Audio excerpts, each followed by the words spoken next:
Alors moi, mon nom c'est Julien Pierson. Je fais partie donc du campus Montsouris. En ce moment, on a effectué donc un booster avec mon ami Maël. Au CFA Surfal.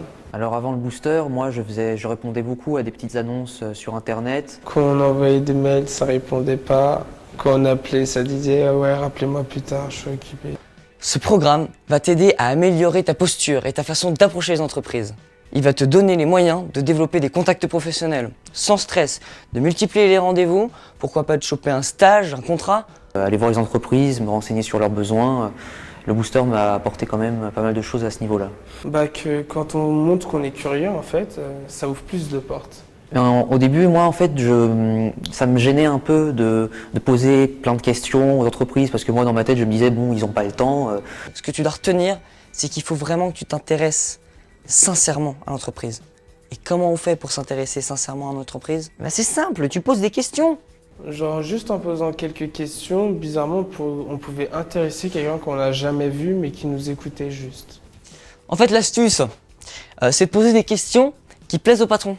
Et pour ça, elle doit être courte, portée sur le métier en général et montrer qu'on s'intéresse à ses besoins immédiats. Ils pouvaient être intéressés de voir que justement, je m'intéressais à leurs besoins, que je leur posais ce genre de questions. Et la plupart du temps, ça marche. Et les gens sont intéressés, se demandent pourquoi on leur pose toutes ces questions. Et pour un premier rapport avec la personne, je trouve que c'est toujours bien.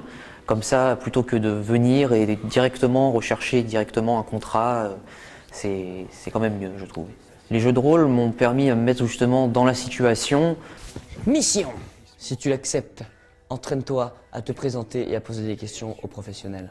Bonjour monsieur, je me présente Julien Pierson. Bonjour. J'aurais quelques questions à vous poser sur votre entreprise. Ça peut être pratique quand même de s'entraîner un petit peu auparavant pour ensuite être à son maximum, à son meilleur niveau pendant le réel entretien. Comment se passent les ventes dans votre magasin? Est-ce que vous demandez à vos vendeurs de laisser un petit peu de temps à vos clients ou est-ce que vous préférez devancer leurs besoins? Bon, comme c'est de la vente assistée, en fait, nos vendeurs appliquent la technique des 30 secondes. Ils observent ce client et ils regardent s'il se dirige vers un article précis ou si juste il observe. Rien, il faut apprendre des trucs. On dormirait moins bête, on va dire. La prospection téléphonique. Bonjour, je m'appelle Maël Favi. Les questions à poser pour savoir donc les besoins que les entreprises recherchaient chez nous. Comment se déroulent les ventes dans votre magasin libre-service ou vente assistée?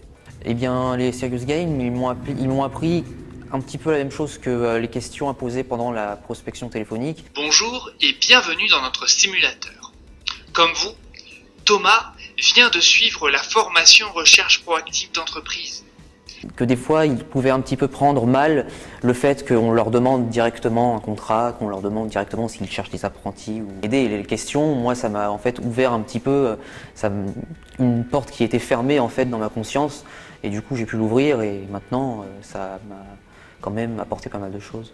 C'est plus facile déjà d'avoir des rendez-vous, de trouver un stage. Je le recommanderais parce qu'elle donne beaucoup plus de résultats surtout, et qu'elle donne confiance en soi, on s'aperçoit de choses qu'on aurait dû faire auparavant. Franchement, elle apporte beaucoup. C'est d'art cette technique.